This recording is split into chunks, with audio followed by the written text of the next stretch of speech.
At bago sumapit ang 2024 US presidential debate, balikan naman po natin ang naging kampanya ni Donald Trump noong taong 2020. Narito po ang report.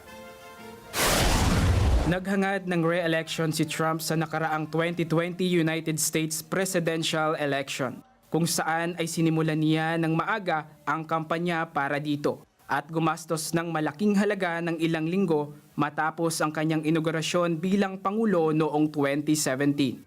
Mula Pebrero 2017, nagsagawa agad si Trump ng higit sa 150 rally at fundraisers para sa kampanyang ito at bumisita sa ilang mahalagang estado para sa eleksyon.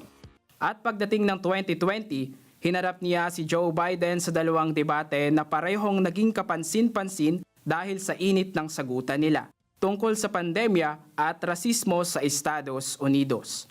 Habang taglay pa rin ni Trump ang parehong estilo nagpanalo sa kanya noong 2016, sinira niya ang kanyang pagkakataon para maihalal muli. Ito ay dahil sa maling kiliti ni Trump sa tenga ng mga Amerikano sa dalawang natapos na debate.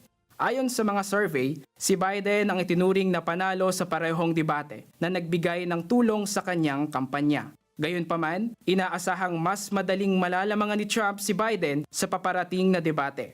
Ito ay dahil sa unti-unting pagbaba ng approval ratings na rin ni Biden, na humigit kumulang 36% mula sa halos 60% noong 2021.